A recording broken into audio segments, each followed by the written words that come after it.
ಪದ್ಮಪುರಾಣದ ಆದಿಕಾಂಡದ 4ನೇ ಅಧ್ಯಾಯ. ಋಷಿಗಳು ಹೇಳಿದರು, ಎಲೈ ಸೂತ ಪುರಾಣಿಕನೇ, ಮೊದಲು ಮೇರುವಿನ ಉತ್ತರ ದಿಕ್ಕನ್ನು ತಿಳಿಸು, ಆಮೇಲೆ ಮಾಲ್ಯವತ್ ಪರ್ವತವನ್ನು ಹೇಳು.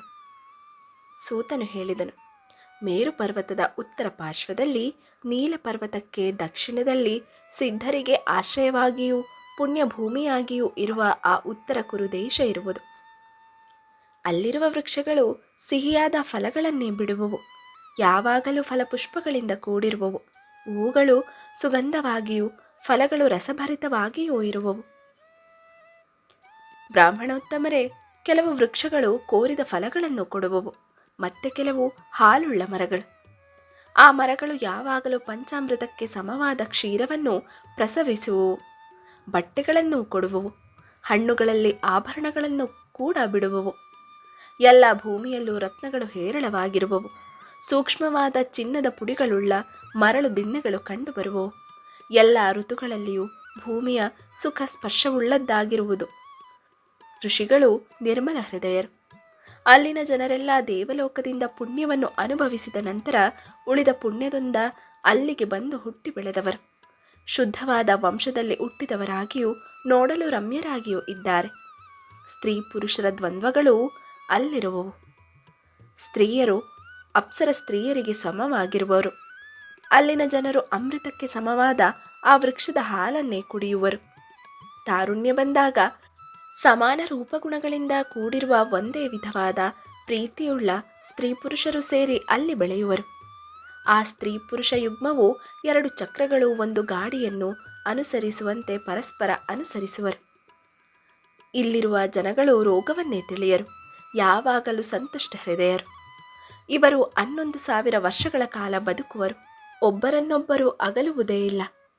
ಇಲ್ಲಿ ಮೊನೆಯಾದ ಕೊಕ್ಕುಳ್ಳ ಮಹಾಬಲಶಾಲಿಗಳಾದ ಭಾರುಂಡವೆಂಬ ಪಕ್ಷಿಗಳು ಸತ್ತ ಜನಗಳನ್ನು ಎತ್ತಿಕೊಂಡು ಹೋಗಿ ಹಳ್ಳಗಳಲ್ಲಿ ಹಾಕುವವು. ಎಲೆ ಬ್ರಾಹ್ಮಣರೇ, ಈ ರೀತಿಯಾಗಿ ಉತ್ತರ ಕುರು ದೇಶವನ್ನು ಸಂಕ್ಷಿಪ್ತವಾಗಿ ತಿಳಿಸಿದೆನು.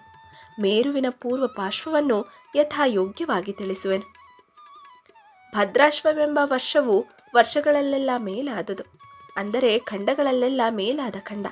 ಇದರಲ್ಲಿ ಭದ್ರಶಾಲವೆಂಬ ವನದಲ್ಲಿ ಕಾಲಾಮ್ರವೆಂಬ ದೊಡ್ಡ ಮರವಿರುವುದು.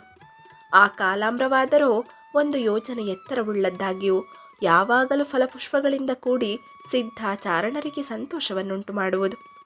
ಅಲ್ಲಿರುವ ಪುರುಷರಾದರೋ ಬೆಳ್ಳಗಿರುವರು, ತೇಜಸ್ವಿಗಳು ಮತ್ತು ಮಹಾಬಲಶಾಲಿಗಳು. ಬಿಳಿ ನೈದಿಲಿಗೆ ಸಮಾನವಾದ ವರ್ಣದಿಂದ ಕೂಡಿ ಸುಂದರಿಯರಾಗಿ ಮನೋಹರರಾಗಿರುವರು. ಅಲ್ಲಿರುವ ಪದ್ಮಿನಿಯೇ ಮೊದಲಾದ 4 ಜಾತಿಯ ಹೆಂಗಸರು ಚಂದ್ರನಂತೆ ಬಣ್ಣವುಳ್ಳವರು, ಪೂರ್ಣಚಂದ್ರನಂತೆ ಮುಖವುಳ್ಳವರು, ಚಂದ್ರನಂತೆ ತಣ್ಣಗಿರುವ ಮೈಯುಳ್ಳವರು, ನರ್ತನ ಗಾನಗಳಲ್ಲಿ ಬುದ್ಧಿಮತಿಯರು.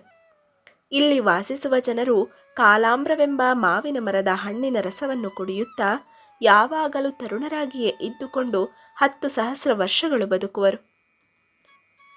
ನೀಲ ಪರ್ವತಕ್ಕೆ ದಕ್ಷಿಣದಲ್ಲಿ, ನಿಷದ ಪರ್ವತಕ್ಕೆ ಉತ್ತರದಲ್ಲಿ ಬಹುಕಾಲದಿಂದ ಸುದರ್ಶನವೆಂಬ ದೊಡ್ಡದಾದ ನೇರಳೆ ಮರವಿರುವುದು. ಆ ವೃಕ್ಷವು ತನ್ನ ಹಣ್ಣುಗಳಿಂದ ಎಲ್ಲ ಕೋರಿಕೆಯನ್ನು ಪೂರ್ತಿ ಮಾಡುತ್ತಾ ಪುಣ್ಯವನ್ನೂ ಕೊಡುತ್ತಾ ಸಿದ್ಧ ಚಾರಣರಿಂದ ಸೇವಿತವಾಗಿರುವುದು. ಆ ಮರದಿಂದಲೇ ಆ ಭೂಭಾಗಕ್ಕೆ ಜಂಬೂದ್ವೀಪ ಎಂಬ ಹೆಸರು ಬಂದಿದೆ. ಆ ಜಂಬೂದ್ವೀಪದ ವೈಶಾಲ್ಯವು 1,100 ಯೋಜನೆಗಳಿರುವುದು.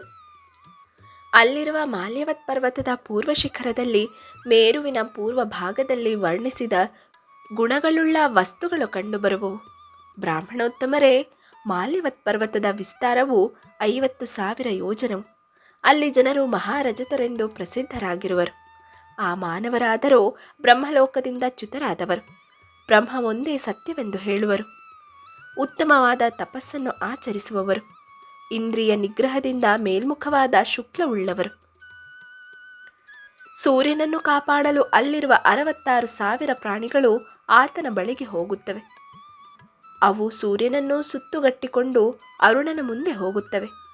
ಅವು ಅವನನ್ನು ಕಾಪಾಡುತ್ತಾ 66,000 ವರ್ಷಗಳವರೆಗೂ ಇರುತ್ತವೆ. ಸೂರ್ಯನ ತಾಪವನ್ನು ತಡೆಯಲಾರದೆ ಅನಂತರ ಅವು ಚಂದ್ರಮಂಡಲವನ್ನು ಸೇರುತ್ತವೆ. ಇಲ್ಲಿಗೆ ಆದಿಕಾಂಡದ 4ನೇ ಅಧ್ಯಾಯವು ಮುಗಿಯಿತು. ಶ್ರೀ ಮಹಾಪದ್ಮ ಪುರಾಣವನ್ನು ಶ್ರದ್ಧಾಭಕ್ತಿಯಿಂದ ಕೇಳಿದ ಮಾತ್ರದಿಂದಲೇ ಮುಕ್ತಿಯನ್ನು ಮತ್ತು ಸರ್ವತೀರ್ಥ ಸ್ನಾನವನ್ನು ಮಾಡಿದ ಪುಣ್ಯವನ್ನು ಹೊಂದುವರು. ಅಶ್ರದ್ಧೆಯಿಂದ ಕೇಳುವವರು ಕೂಡ ಪುಣ್ಯ ಸಮೂಹವನ್ನು ಹೊಂದುತ್ತಾರೆ.